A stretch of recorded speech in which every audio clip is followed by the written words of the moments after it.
The signs were prepared and strategically placed near the front entrance. After spending the past couple of days perfecting them, I was ready for the next step. Now came the hard part. I ascended the stairs, moving with purpose, to the master bedroom. I swiftly stripped the bed, lifting the mattress off the queen-sized frame. Half carrying, half sliding it downstairs, I maneuvered it through the hallway, out the front door, and onto the lawn beside the street. Returning inside, I tossed the slats and bed linens down the stairs, following them outside and adding them to the growing pile next to the mattress. Another quick trip upstairs, and I dismantled the side rails of the bed, rushing to get them out to the yard. Glancing at my watch, I saw it was 4:22. Time was running out. I had to be done by 5 o'clock. I reassembled the bed by 4:35. Next up was the kitchen table, light enough for me to handle on my own. I angled it sideways, squeezing it through the door and placing it beside the bed in the yard. The last piece was the 6x8 throw rug from the living room. After rolling it up, I added it to the pile in the yard. With the signs now erected, I stepped back and surveyed the scene, checking the time. 4:55. Only 10 minutes to go until my wife's return. Standing in the middle of the street, I admired my handiwork. It was a sight to behold, almost bringing a tear to my eye. Our marriage bed, the kitchen table, and the throw rug, 3 places I knew had been used by my wife and her lover repeatedly over the past 6 months. The signs were perfectly placed and out of reach, completing the scene. I walked to each piece of furniture and read aloud the large sign in front of it. These items are yours for the taking, free. They are no longer wanted in this house. If you can stomach the stench of infidelity and broken vows, help yourself. The sign above the bed detailed my wife's infidelity, specifying her regular liaisons with her lover over the past 6 months. Above the kitchen table, another sign recounted their activities, often right before she served me dinner. On the throw rug, a sign noted their preference for that spot. Each sign was adorned with a 17x24-inch photo of the adulterous couple in the act. Behind the table, a 5th sign revealed the identity of my wife's lover, Greg Allen, her boss at Mitchell Price and Allen Realty.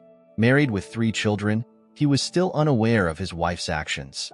But that wouldn't last much longer. It was now 4:57, just in time. My wife would be home any minute. I turned to see the growing crowd of neighbors and the increasing number of halted cars. Some onlookers had already started calling friends or the police. I nonchalantly acknowledged the gathering before retreating into the house, closing the door behind me. At precisely 5 p.m., my wife's car rounded the corner. Observing the commotion near our house, she slowed down, her gaze locked on the spectacle unfolding on our lawn. I imagined her eyes focusing on the furniture and the signs, especially the large photos of her and Greg Allen engaged in their illicit activities, expressions of lust and pleasure frozen in time. Even with her car window between us, amidst the crowd of 40 or 50 onlookers, I still heard her desperate cry, "No, oh God, no." Finally, her gaze shifted from the signs to the front window of the house, where she spotted me standing. We locked eyes, and in that brief moment, she looked devastated. Her complexion drained, tears streamed down her cheeks. It was as if she were questioning me, mirroring my own bewilderment. I observed her for a moment before turning away, drawing the curtain shut behind me. Perhaps now is the time to recount how my wife Sherry and I ended up in this tragic situation. My name is Jack Meyer. I met Sherry during our junior year of college, introduced by a mutual friend. From the moment we met, I was captivated.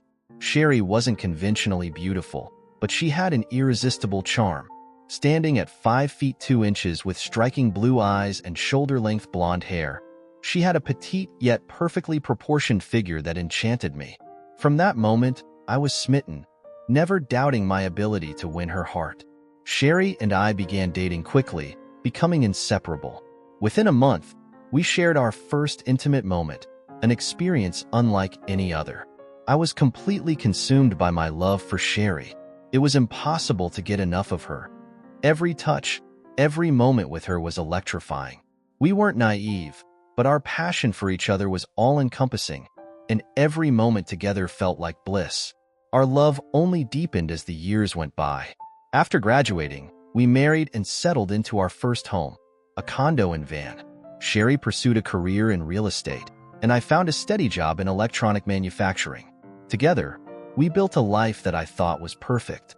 For the next 13 years, we shared an idyllic existence, first in our cozy condo, then later in our dream home as our financial situation improved. We welcomed our children, Shelby, who was now 8, and Ryan, who was 6. They became the center of our universe, and we adored them beyond measure. Our family was everything to us. So, what went wrong? I wish I had the answers. I wish I had noticed the subtle signs that something was off, but I was oblivious. I was living in a bubble of love and trust, convinced that nothing could ever tear our perfect life apart. It wasn't until an unexpected event, our daughter Shelby falling ill at school, that the truth started to unravel. It was a Thursday when I received a call from the school nurse just before noon. Shelby had become ill, and the nurse informed me she wasn't feeling well enough to stay at school. In the middle of a staff meeting, I asked the nurse to try contacting Sherry, but after several attempts, I couldn't reach her. The nurse, recognizing the urgency of the situation, called me again, asking me to pick up Shelby. I immediately apologized to my staff and hurried to the school to retrieve my daughter. When I pulled into the garage and saw an unfamiliar car parked in my spot next to Sherry's, a lump instantly formed in my throat and my stomach churned. No, it couldn't be. My wife, the woman I loved more than anything, couldn't possibly be having an affair. But then, why was there a strange car parked in our garage with the door closed? Something was definitely wrong, and I needed answers. I didn't want to expose Shelby to any confusion, so I told her to stay in the car for a moment. I explained that the exterminator was spraying for bugs, and that the fumes might make her feel worse. It was the first time I had ever lied to her. Shelby, already tired and wanting to go inside, complained, but I reassured her that I would check first before bringing her inside. Shelby asked me what was going on, and I just said everything was fine, blaming my discomfort on the strange odor in the house. I left Shelby with my mother, asking her to care for her until I returned from work. I didn't tell my mom what I had seen. Instead, I made up an excuse and promised to return shortly. But as I drove back to the office, the weight of what I had just discovered consumed me. I knew I couldn't just confront Sherry and her lover. I needed more than just a confrontation. I wanted revenge. I began plotting how I would bring ruin upon my wife and her boss. At the electronics firm where I worked, I was a senior engineer in the medical equipment division, which shared a large complex with the commercial security equipment division. Upon arriving at my office, I instructed my secretary to make sure I wasn't disturbed for the rest of the afternoon. Then, I called my longtime friend and colleague, Dan Taylor, who worked in the security division. He was an excellent engineer, and I knew he'd help me. Dan agreed to meet me promptly, saying he was already coming my way to drop off some blueprints for copying. I told my secretary to allow Dan to come into my office as soon as he arrived. True to his word, Dan knocked on my door just 20 minutes later. I told him to come in and close the door behind him. He looked at me with concern and remarked that I looked like I had seen a ghost. I told him everything. I explained how I had caught my wife and her boss in the act, right there in our own bedroom. I knew he would find it hard to believe, but I assured him it was true. I told him how I had walked in on them while picking up Shelby from school. Instead of confronting them right then and there, I prioritized Shelby's well-being, telling her to wait in the car while I quietly left to take her to my mom's house. Dan sympathized with me, but when I shared my plans, he raised some doubts. I admitted I wasn't sure what to do next, but that I needed evidence. I wanted to gather audio and video recordings of their encounters. I asked for his help in setting up security cameras and microphones around the house. Dan questioned whether this incident might have been an isolated event, suggesting I might be overreacting. However, the doubt in his voice only pushed me further down the path of my revenge. I knew this wasn't an isolated incident, and I would make sure I had the proof to expose everything. I dismissed the possibility that this could have been a one-time mistake, pointing to several conversations I had overheard between my wife and her boss about their regular rendezvous over the past 6 months. I explained my reasoning, noting that there were no viable alternative locations for their encounters, and the convenience of my empty house during work hours made it the perfect meeting spot. After a few more minutes of discussion, Dan suggested we could use some new technology to gather the evidence I needed. He had access to a beta line of wireless miniature cameras and microphones that would work seamlessly with my laptop or home computer. He also had a small, voice-activated recorder that I could discreetly place under Sherry's car seat to capture any conversations she might have while driving. While it would only record her side of the conversation, it was better than nothing. I thanked Dan and informed him that I would collect the equipment from his office the next day. Returning home that evening proved to be one of the most difficult things I had ever done. I wasn't sure I could face my wife and pretend nothing had happened, but I knew I had to remain calm and collected. The best course of action, I decided, was to make Sherry believe I wasn't feeling well, which, in some ways, was true. I picked up Shelby from my mom's house, and when we got home, I found Sherry in the kitchen preparing dinner. Upon seeing Shelby, she became frantic, and I immediately questioned her about her whereabouts and why she hadn't informed me about Shelby's illness. I mentioned that I had received a message from the school nurse on the answering machine.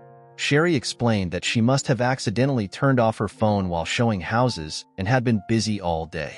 I couldn't help but cynically think that she was probably too preoccupied with her affair to attend to our daughter. Still, Sherry hugged Shelby, apologized, and helped her to bed. Despite the growing realization of her betrayal, I couldn't deny that, at least in her own way, my wife did love our children. It seemed, however, that I was the obstacle to her happiness. Sherry then returned to the kitchen to finish making soup for Shelby and the rest of us. Feeling unwell myself, I informed Sherry that I would be sleeping in the guest room that night, just in case I was contagious. She acknowledged that I looked pale and clammy, but didn't say much more. I silently acknowledged the bitter irony, feeling physically unwell after discovering my wife's affair. I didn't respond. I just headed upstairs, dreading the prospect of entering our master suite, but knowing I had to retrieve my grooming supplies and work attire for the next day. As I entered the room, the window was open, and the scent of intimacy had long since dissipated. The bed was neatly made, and I could tell she had changed the sheets. It pained me to look at it all. All I could picture was her boss, Greg, having sex with her in that very bed, whispering sweet nothings about how she belonged to him and only him. Anger surged through me, but I suppressed it. I had to remain composed, for now. I needed to gather my thoughts and wait for the right moment to unleash havoc on both of them. And I would. That much was certain. I grabbed my necessities and retreated to the guest bedroom, shutting the door behind me. I stripped down to my underwear and slipped into bed. My body felt stiff and rigid, a mix of exhaustion and raw emotion. I wanted to cry, but I stifled the urge. I had a mission to accomplish, and I couldn't let my emotions interfere with that. For hours, I lay in the darkness, sleep evading me. After tending to the kids and putting them to bed, my wife entered the room. I pretended to be asleep as she pressed her palm against my forehead, checking to see if I was feverish before silently exiting the room and shutting the door behind her.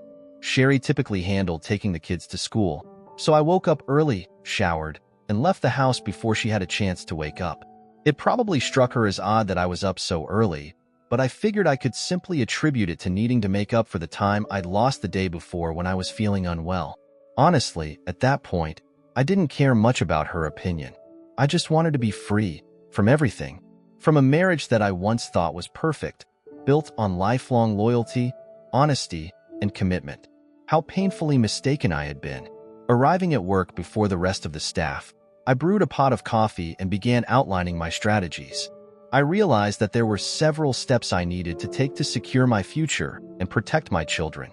I needed to cancel our shared credit cards, transfer half of our joint account to a separate bank account in my name, and change my will, life insurance, and 401k beneficiaries to exclude Sherry and name only Shelby and Ryan. It felt surreal, like such trivial actions should be harder, but deep down, I knew it was what I needed to do. I knew it was only a matter of time before this would get harder. I also understood the importance of securing a competent divorce attorney to protect myself from Sherry's potential exploitation. Being in a no-fault divorce state meant that infidelity wouldn't significantly affect the financial settlement, but it could still play a role in retaining custody of our children. Sherry had made it clear how insignificant I was in her life, but I had to admit she was still a devoted mother. I didn't want to deprive her of her children, so I sought joint custody to ensure I remained an important presence in their lives. I fought hard to suppress any thoughts of our past life together and the crushing humiliation of overhearing my wife praise her lover's superiority over me in every aspect of life. If I allowed myself to dwell on it now, I knew I would begin to doubt myself, and I couldn't afford to do that. The reckoning would come later, and when it did, it would likely devastate me. With my to-do list complete, I made a call to Dan's office. He assured me everything would be ready by noon and offered to assist me with the installation and operation of the equipment. As I tried to focus on clearing some paperwork from my desk, I noticed a missed call from Sherry on my cell phone. Despite her usual affectionate tone, her voice only fueled my anger this time. She expressed concern about my well-being, mentioning that she hadn't been able to check on me before I left this morning. I responded vaguely, stating that I needed to clear my head. She suggested an idea to make me feel better that evening, but internally, I couldn't help but feel resentful and deceived by her lies. Still, I kept my response neutral, indicating that we'd see. She commented on my apparent lack of interest, but I simply replied that I was preoccupied rather than uninterested. We agreed to meet at home by 6 p.m., and she reassured me that she would be in the office all day if I needed to reach her. I called Dan back to confirm everything was in place, and he instructed me to meet him at the loading dock entrance. We loaded all the equipment into Dan's van and, working together, had everything set up and tested by 3:30 p.m. We then installed the software on my home office PC and configured a secure folder to collect and store everything captured by the cameras and microphones. We strategically placed cameras and microphones in the living room, kitchen, guest bedroom, and notably, the master suite, making sure the master suite had 4 cameras to capture nearly every activity. As an additional precaution, we installed a camera and microphone in the master bathroom, just in case Sherry and her lover decided to shower together after their encounters. The system was motion-activated, with the cameras triggering the microphones to record. The night ahead promised to be exceptionally challenging for me. After dinner, and once the kids were asleep, I followed Sherry to our bedroom. I turned away from her, pretending to fall asleep. Sherry immediately noticed the shift in our usual routine and asked if everything was okay. I expressed some insecurities, questioning whether I was enough for her. She reassured me that I was more than enough, and that she couldn't bear the thought of anything happening to me. She emphasized that I was her perfect lover. Despite her reassurances, I remained distant. I brushed off her concern, stating that nothing was bothering me. I feigned exhaustion, closed my eyes, and attempted to sleep. Later, I heard Sherry softly crying. I felt no sympathy for her, but I wondered if her tears stemmed from shame over her actions, or if she was feeling mistreated by me. I rose before her and seized the opportunity to place the voice recorder beneath the seat of her car. I also reviewed the video and audio recordings from the equipment we had installed, confirming that everything from the previous night had been captured clearly, even in the dim nighttime conditions of our bedroom. Initially, Sherry seemed a bit curt, mentioning that I had said some hurtful things the night before. But then, she quickly kissed me on the cheek and her demeanor shifted to cheerful. I couldn't help but wonder if this sudden shift was due to her afternoon plans with her boss, Greg. I poured Sherry a cup of coffee and told her that I'd be locked away in my office all day. She mentioned having to show several homes that afternoon and expressed confidence that she would make a significant sale. Despite this, she assured me that she would be able to pick up Shelby and Ryan after school. After giving me a peck on the cheek, I headed toward the garage door, but Sherry stopped me and reminded me that I had forgotten to say, "I love you." She emphasized how important it was for her to hear those words from me every morning. I apologized and explained that I had a lot on my mind, but Sherry insisted that it was crucial for her to hear it. I promised not to forget in the future, and with that, I left. In my head, I muttered, "Yeah, I'll tell some girl how much I love her if and when I ever find another girl I can trust enough to fall in love with." The intel Sherry had provided about showing homes all afternoon led me to believe that she would likely be spending time with her true love. At this point, I was tired of playing games and wanted the ordeal to end. I spent the morning working in my office but kept glancing at my watch, impatience growing. Finally, at noon, I told my secretary I would be gone for a few hours and set my plan in motion. I borrowed a company van and parked it across the street from my house, waiting to see what would happen next. It wasn't until nearly 1 p.m. that I saw Sherry's car arrive, open the garage door, and park in her usual spot. When she entered the house without closing the garage door, I figured she was either leaving again or expecting someone. 10 minutes later, my suspicions were confirmed when the same car from the day I caught them pulled into the garage, taking my place just as he had taken my place in Sherry's life. I saw him get out of the car, and the garage door closed. I had to give them credit. They had the nerve to meet in my house, my bed, to carry out their affair. It was clear they thought they could do it without getting caught, or maybe they didn't care. Well, they were about to find out just how wrong they were. They were caught, and I was going to make sure they both cared. As the tears fell, I reflected on the past 13 years. I had been so sure that my loving wife would never cheat on me, just as I would never cheat on her. With those tears, doubt crept in. Was he a better lover? Maybe he was better looking? But neither of us were exceptional. So why risk our marriages? I desperately wanted to confront them, but what would it accomplish? I'd already caught them once. Would confronting her lover make me feel better?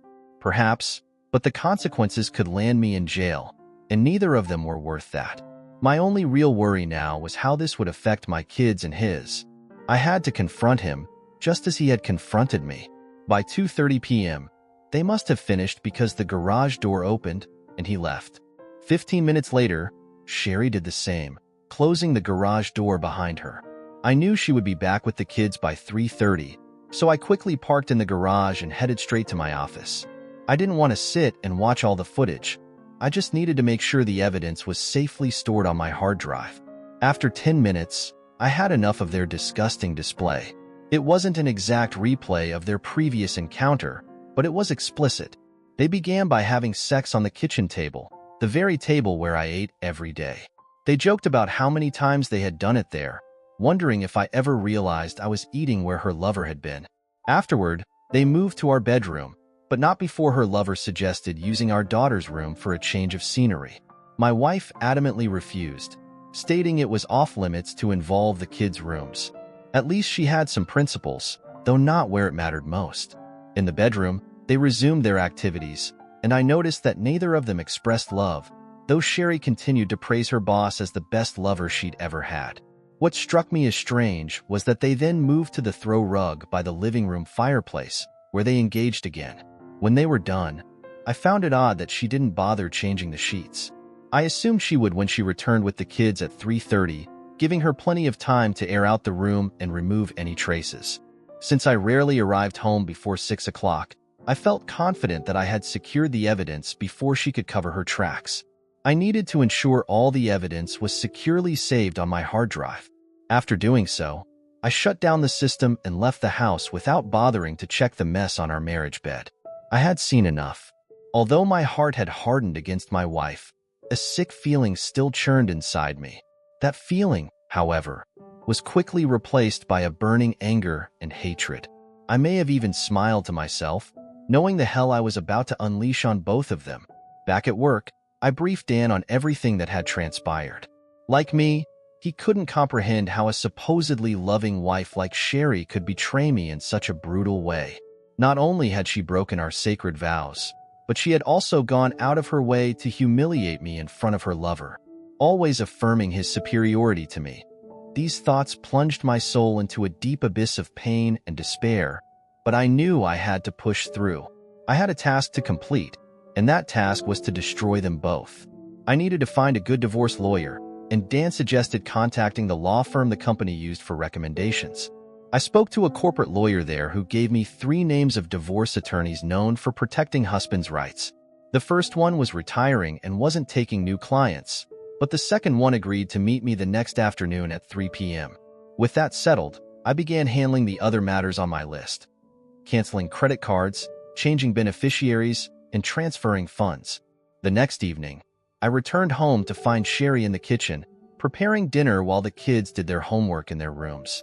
She wore a yellow sundress and looked beautiful. For a moment, it felt like my heart might break all over again. She was smiling and seemed so happy, and I assumed it was her usual post-afternoon delight mood. She greeted me and asked about my day, mentioning that hers had been great because she had made a sale. I responded with mild interest, aware of the reason behind her happiness. Then, I asked if anything else notable had happened that day, or if she met any interesting people. She denied it, stating that she had been focused on work and home life. Despite her reassurance, I couldn't shake the suspicion of her affair. As I headed upstairs to change clothes, I noticed the sheets had been replaced and the room aired out. Returning to the kitchen, I casually mentioned the water on the shower floor and asked if she had showered that afternoon. She appeared startled and denied it, suggesting a clogged drain. I speculated about the possibility of someone sneaking into the house for a rendezvous and showering afterward, which seemed to unsettle her. She quickly brushed it off with humor, but the tension between us was palpable. As dinner progressed, the conversation was minimal. I surprised Sherry by switching seats with her, prompting her to ask why. I explained it as a desire for a change of scenery, though she seemed puzzled and barely ate, mostly just moving food around on her plate. During dinner, the kids talked about their day, but Sherry and I mostly listened, making only occasional comments. After we all helped clean the dishes, I returned to my office to work on my project. I reviewed footage from that day and selected suitable stills to turn into photographs, which I downloaded to a file for printing. Next, I carefully crafted the wording for the signs I would create with the photos. All that remained now was to visit my lawyer to initiate the divorce, get my finances in order, and wait for the next visit from my wife and her lover. When I finally went to bed that night, Sherry was already asleep, or at least pretending to be. I was fairly certain my actions that evening had given her something to think about. Not that it mattered.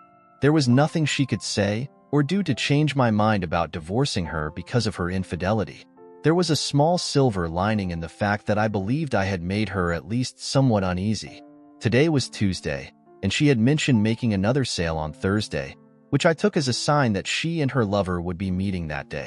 It would also mark the day I would bring them both down. The following morning, I woke up early again, showered, and left before Sherry had a chance to wake up. I had a lot to accomplish, and I wanted to allocate as much time as possible to get it all done. My lawyer appointment wasn't until 3 p.m., so I had plenty of time to handle all the financial matters first.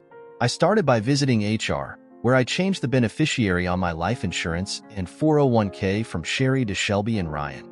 I received some odd looks from the woman assisting me, but I didn't care. I didn't feel the need to explain my actions to Sherry or anyone else. My focus was entirely on executing the next steps.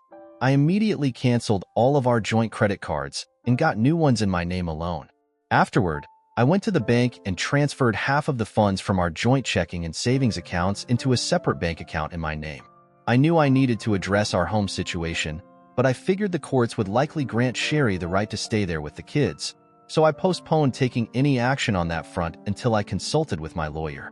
At 3 p.m., I met with my lawyer. I found him agreeable, but he cautioned me that since we were in a no-fault state, Sherry would likely get custody of Shelby and Ryan, and I'd lose the house along with half of everything else.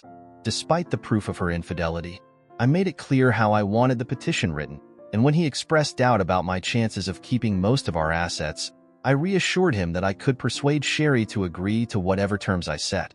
He wasn't happy about it, but complied with my demands. He assured me that everything would be prepared for her to be served by Friday morning. I also had him draft papers to file against her boss and his company for intentionally wrecking my marriage, which would be ready by Friday as well. When I returned home that evening, I kept my demeanor cool towards Sherry. Frankly, I had reached my limit and just wanted the whole ordeal to end so I could move on with my life. I knew there would still be plenty of pain and heartache ahead, but I had accepted that there was no turning back now. The silver lining, though, was that I would finally be sharing the anguish and misery with my unfaithful wife and her despicable lover. After a subdued dinner with minimal conversation, I retired to my study. I printed the photos of the lovers I intended to use and crafted the signs without interruption. I also found time to compose a letter to Greg Allen's wife, enclosing prints of the large photos I planned to use on the posters. I informed her that I had plenty of video evidence to provide her in case she decided to divorce her husband, as I was doing with mine. Shortly after 11 p.m., I went to our bedroom to ensure Sherry was asleep, then made my way to her car. I retrieved the voice-activated recorder from beneath her seat, rewound it, and listened to its contents. I overheard one side of a conversation that sounded like it was with Greg. The caller expressed gratitude for their time together that afternoon and mentioned missing him after their encounter. They discussed the idea of spending a whole week together, creating a story about a real estate convention they both needed to attend. The caller mentioned having to give me occasional attention to keep me happy, but expressed a desire to be exclusively with Greg. They confirmed plans for Thursday afternoon and ended the call. I was taken aback to realize that her words didn't sting as much as they had in the past. Perhaps there was still some hope for me after all. Little did she know, she would soon belong solely to him, forever. The knowledge that I was just one day away from dismantling their comfortable lives filled me with a sense of satisfaction. Revenge, I was realizing, wielded a formidable power. I swapped out the tape with a fresh one and returned the recorder under her seat, hoping it would capture evidence of her anguish the next day when her world crumbled. I hardly slept a wink that night. Not because I was heartbroken. I had surpassed that. No, my sleeplessness stemmed from the anticipation of everything I hoped would unfold the following day. For the last time, I rose from bed while Sherry continued to slumber. I stood there, gazing at the woman who had once been my love, the mother of my children, the woman I had imagined spending the rest of my days with. Tears welled in my eyes as I realized I had shared my bed with her for the final time. Never again would our bodies entwine in passion. Never again would we cuddle or discuss our future. Our future was non-existent. As I turned away from her and departed, I wondered if she comprehended the toll she was about to pay for betraying me. She likely didn't, but she would soon learn. I left the house early in the morning, stopping for a quick breakfast at a local diner before making a brief visit to work. I needed to inform my secretary of my absence for the day. After that, I phoned Dan and briefed him on the upcoming events. He wished me luck, advised caution, and asked me to keep him updated on everything. I then stopped by my lawyer's office to ensure everything was in order for serving my wife and Greg Allen the following day. With all the paperwork in place, I called Sherry to arrange picking up the kids from school.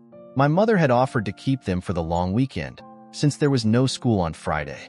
I planned to swing by the house around 3:45 p.m., gather some belongings, and transport the kids directly to my mom's. Sherry enthusiastically approved and even suggested we spend Saturday in bed together, her voice laced with a seductive tone. I agreed nonchalantly before ending the call. I had reached a point where I could no longer tolerate her deceit. I took my time returning home, arriving by 12:30 p.m. and parking nearby. My car was mostly concealed from view, but I had a clear line of sight to any vehicle entering my driveway. I didn't need to witness the garage door movements. My wife and her lover were predictable, and I knew their routine well. At 12:50 p.m., Sherry's car rolled into the driveway, followed 5 minutes later by Greg Allen's. The trap was set, and I was poised to catch them in the act. Surprisingly, I didn't feel any anguish knowing that my wife and her boss were engaged in their illicit affair in our marital bed.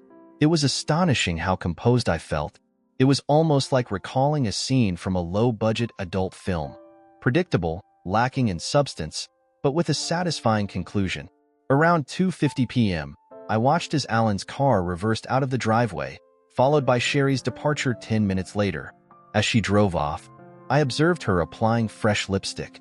Once they were out of sight, I pulled into my garage and shut the door behind me. With limited time, I headed straight to my office to review the footage from their encounter that afternoon.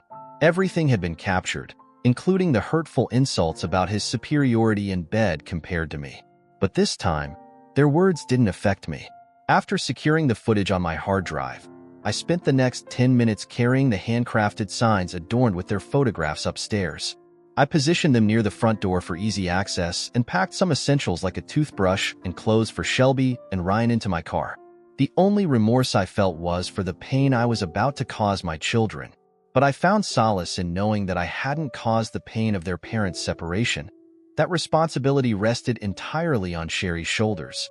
She chose to engage in this affair, ultimately tearing our family apart. At 3:15 p.m., I drove to their school and was there when the final bell rang. I informed the kids that they would spend the weekend with Grandma, which thrilled them, given her tendency to spoil them. 45 minutes later, I dropped them off and returned home, ready to set my plan in motion. And so, We came full circle to where we began. The bed, table, and rug displayed on the lawn, adorned with signs, watched by neighbors, awaiting Sherry's return to face the dreadful truth that I held all the knowledge.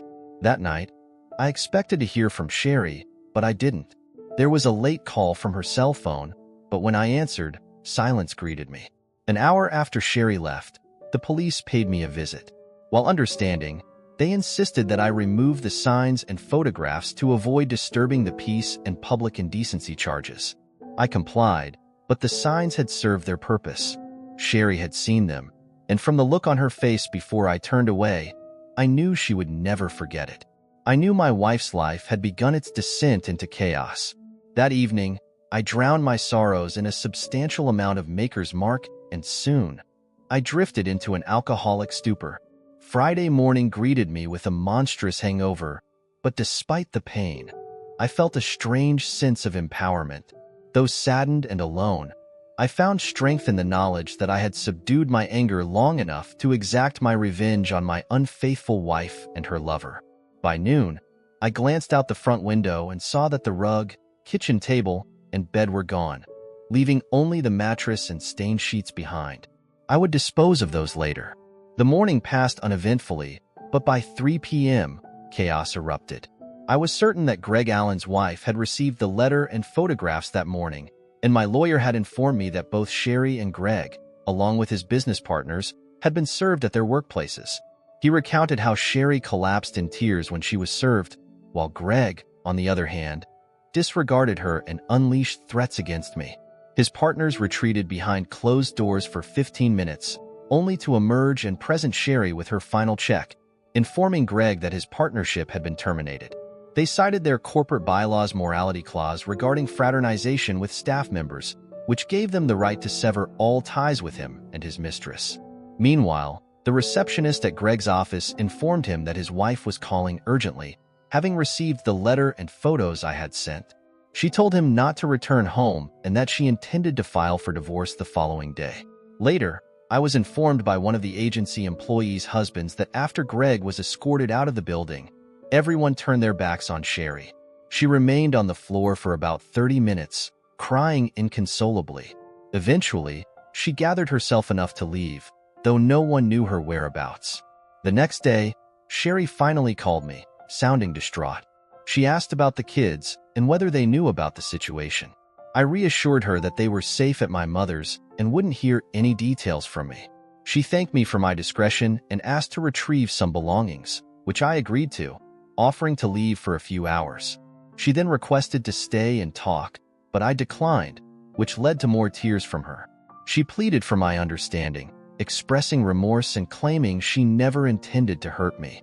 I laughed at her apology, questioning how she could claim innocence after expressing love and longing for her lover, comparing him favorably to me. I accused her of betraying me with her words to him, telling her I had recordings of her confessing these feelings. Despite her denials, I insisted that her words were recorded, and nothing she said could change how I felt about her. She professed her love for me, claiming she had always loved only me and didn't understand why she said those things to Greg. She explained that she had said them to boost his ego because he complained about his wife. I questioned her explanation, pointing out that she had torn me down to him and had been having an affair with him for 6 months. She insisted that she never meant to hurt me and didn't mean any of it. When I pressed her further, she admitted that it felt dirty with Greg and that she felt she should be dirty with him, keeping it separate from what she had with me, which she described as loving and clean. I expressed disbelief at her actions and called her sick, admitting my own foolishness for not seeing it sooner. She begged for a chance to make it right, insisting that she loved only me and belonged to me. She pleaded for forgiveness and offered to come to me immediately, begging me not to leave her. I informed Sherry that I no longer loved her and that she was the one who left me. I condemned her actions with Greg over the past 6 months, stating that her behavior proved she didn't love me. I expressed my disgust toward Sherry and eagerly awaited her departure from my life. The idea of reconciliation was beyond me, especially after everything she had done with Greg. I made it clear that any future interaction between us would only be for the sake of our children, who had also been hurt by her actions. I wanted to spare them pain, but I had no intention of sparing her from the consequences of her betrayal. She needed to feel the same hurt she had inflicted on me and Greg's wife. When she questioned why I had informed Greg's wife about their affair, I told her it was because what she and Greg had done was deeply unfair to me and our children. I justified telling Greg's wife by pointing out how they had destroyed my family, broken our vows, and how she deserved to know the truth. Sherry begged me to fight for our marriage, saying she didn't want a divorce. I coldly told her there was nothing left to fight for, and that I'd rather die than stay married to her. I accused her of being delusional and out of her mind. She insisted I read the divorce petition she had served me, claiming that if I agreed to joint custody of the kids, I could stay in the house and receive half of our assets. However, she threatened to release the videos of her affair if I didn't agree to her terms. When I doubted her willingness to follow through, she swore she would, out of pure hatred. She begged me to sign the divorce papers, but I remained firm in my refusal. Eventually, she relented and signed the papers herself. 6 months later, the divorce was finalized. Sherry now lives with Shelby and Ryan in our former home, while I reside in a nearby condo. Despite the separation, we stayed in the same school district to minimize disruption for the kids. Though they still felt the pain of the breakup, Shelby revealed that their mother admitted her mistake and accepted that our marriage couldn't overcome the betrayal. We reassured the kids that we would always be there for them. As for what Sherry told her parents and sister, I'm unsure, but they still communicate with me, which leads me to believe she didn't place all the blame on me. My mother saw the divorce as something neither Sherry nor I could move past. I had one final opportunity to retrieve the audio recorder from Sherry's car, capturing a conversation where she thanked Greg for their time together and suggested pausing their affair temporarily due to my suspicions. When she arrived home, she found the signs and photographs I had left, revealing that I knew everything. That's when the panic set in. She called Greg in distress, telling him everything was out in the open, and broke down into tears. It's been over a year since those trying times, and gradually, I'm beginning to piece my life back together. I still steer clear of dating, unsure if I'm ready to dive into another serious relationship after all that's happened. Shelby told me her mom went on one date but returned home in tears, and as far as she knows, Sherry hasn't dated since. Sherry is now working as a receptionist in a retirement village, putting her real estate career on hold for now. As for Greg, he and his wife divorced, and he's been struggling to find employment. Even though I never shared the videos of their encounters with anyone who knew Sherry, I wasn't sympathetic toward Greg. Many businesses are wary of hiring someone with a reputation for breaking up marriages. Greg's ex-wife is now dating a kind police officer, and it looks like it's getting serious. As for Greg's former employer, to avoid negative publicity, they offered me a generous settlement to prevent a lawsuit. I accepted, and as far as I'm concerned, that chapter of my life is closed. My focus now is solely on my children and their future. Perhaps, one day, my own future will take precedence. What would you do if you discovered your spouse's betrayal, not only emotionally but also publicly humiliated you with the same person they'd been secretly involved with? How far would you go for justice, and how would you handle the emotional aftermath of such a profound betrayal? Would revenge ever truly bring closure, or does it only deepen the wounds? Is there any way to reconcile a relationship after such deceit, especially when children are involved? Would you sacrifice everything you've built for the sake of your dignity? Or would the children's well-being be enough to make you rethink your decisions?